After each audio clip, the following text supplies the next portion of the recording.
I've taken well over 300 flights and have noticed that there are a few things that experienced travelers will do every single time they board the plane. Stick around to the end because the last one is a quiet ritual that every flight attendant does right before takeoff, but almost nobody ever seems to notice. The first thing that experienced travelers will do as soon as they get onto the flight is head to their seat and then confirm that they are in the correct seat, which is not always as easy as it sounds. The very first thing to do once you step on board is to double check that you're actually sitting in your assigned seat. Now, this sounds obvious, but the seat letters are not as simple as passengers assume, and A is not always the window, and C is not always the aisle. On many narrow-body planes, the letters run A through F across the row, and the letters I and O often get skipped entirely, so they're not confused with the numbers 1 and 0. So take an extra second to match the number and the letter on your boarding pass to the correct seat at the window, middle, or in the aisle. And once you've found your seat, you'll want to make sure that you're stowing your carry-on correctly. A rolling suitcase goes in the overhead bin on its side with the wheels facing inward and the handle facing out. That way it slides back out easily since you can just grab the handle to pull it out of the bin once you land. Keep in mind that the bin directly above your seat is not reserved for you. So if it is already full by the time that you board, which is annoying but very common these days, you'll want to store your carry-on suitcase further ahead in the cabin in front of you and never behind the row that you're seated in.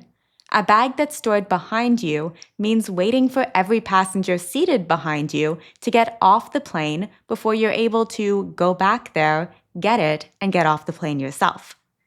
Your personal item bag, which is typically a purse, laptop, or small backpack, also goes under the seat in front of you and not in the overhead bin.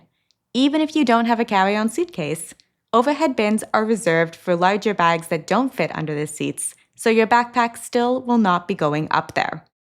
Here's something that I would love to get your opinion on down in the comments section. Do you think the space in the overhead bin above your seat should be reserved for the person sitting in that seat, whether they have a carry-on or not? Let us know what you think down in the comment section.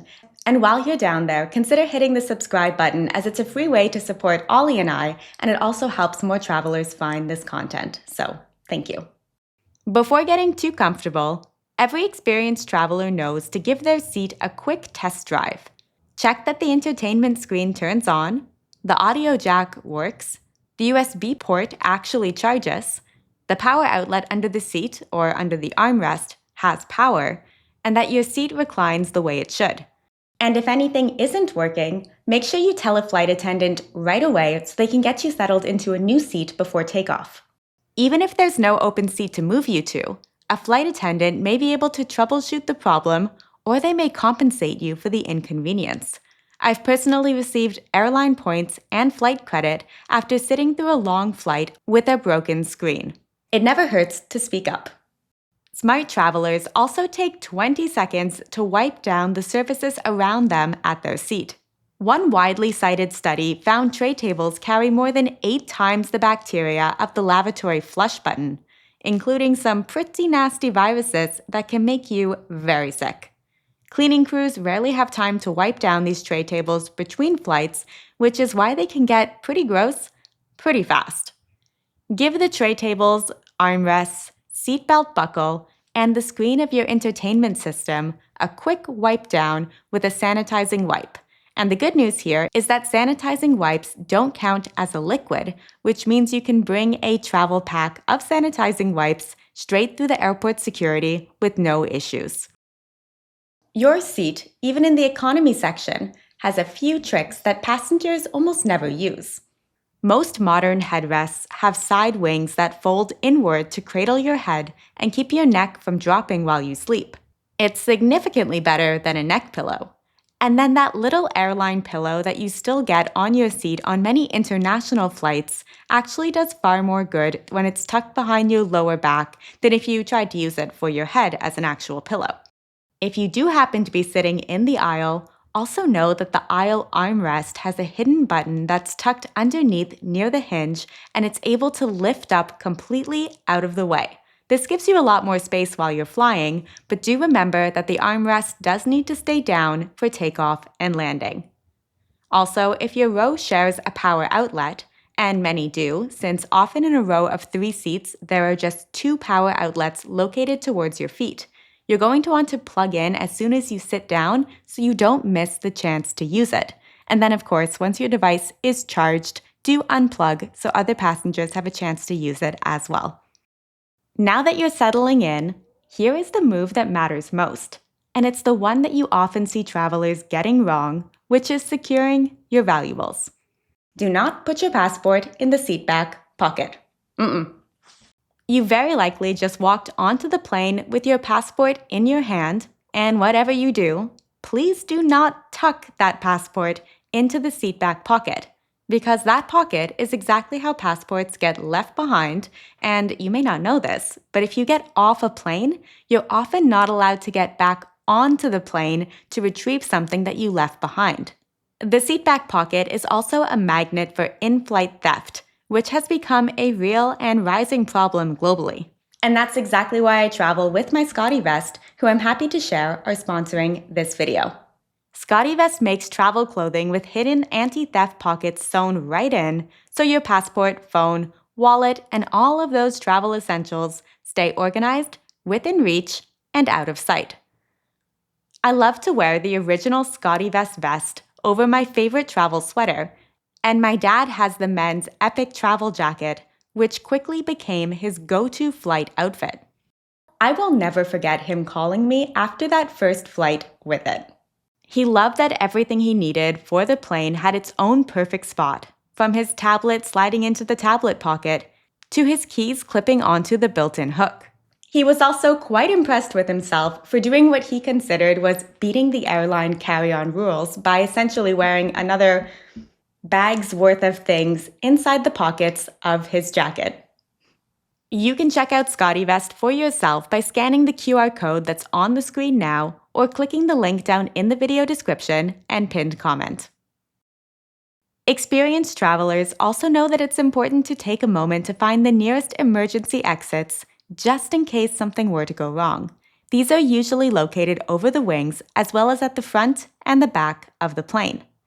A pilot once told me that he always counts the seat rows between him and the nearest exit in both directions. This was so he could feel his way to an exit if the cabin were ever dark or smoky in the case of an emergency. Ever since he said it, it's one of those things that I can't not do now. So you better believe that every time I sit down in my seat, once I've gotten settled, I am mentally counting all of the rows until the nearest emergency exit. Maybe that sounds a little crazy. Or maybe you'll start doing it too. Even travelers that have flown hundreds of times will take a moment to glance at the safety card in the seat back pocket. That's because every safety card is going to be specific to the exact aircraft that you happen to be flying on that day. And aircrafts are often changing or being upgraded, and they're all a little bit different.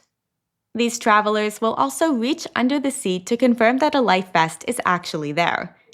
They do go missing occasionally, as travelers sometimes take them home as souvenirs, which is absolutely illegal. And a plane is not legally allowed to take off without having a life vest under every seat. So if you do notice that one is missing, definitely let the flight attendant know as soon as possible.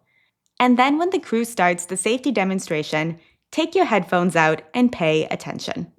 It's always a good idea to have a refresher on the safety information, and honestly, if someone is giving a presentation like that, it's just the polite thing to do. Another tip to steal from experienced travelers is to look up and check your air vent to figure out its status. Is it open or is it closed? Is it pointed at you or pointed somewhere else?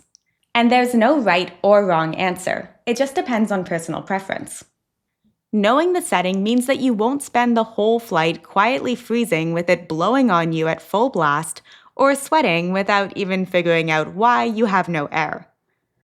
I also put together a free printable boarding checklist that's going to walk you through every move in this video. It's very simple, and you can refer back to it the next time you fly once you have it. Experienced travelers know that jet lag sucks, And many will use this trick as soon as they board a flight to try to beat it. If you're flying internationally or taking a long-haul flight where you're changing time zones, it's a good idea to change your watch and your phone to your destination's time zone the moment you sit down on the plane.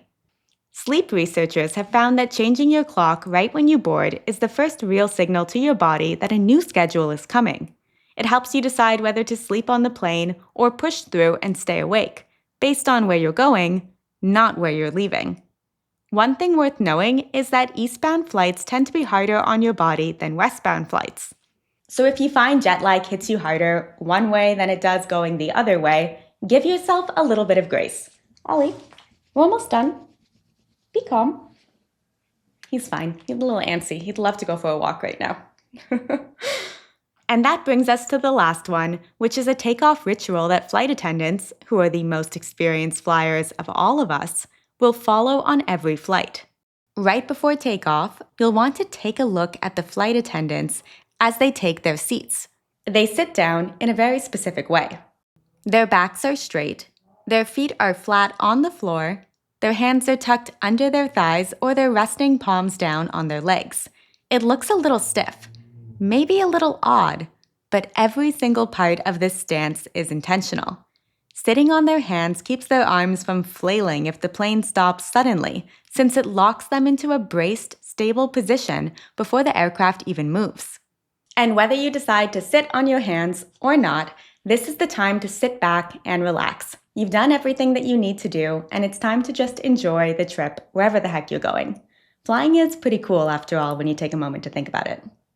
I've got another video on the screen right now covering more mistakes to avoid to make your trip as smooth and comfortable as possible. I'll also link it down in the description for you to watch next. Thanks for watching. I hope you have a safe and enjoyable trip, and I also hope you'll hit that subscribe button to join Ollie and I back here for more travel tips and hacks each week. And we will see you in that next video soon. Bye.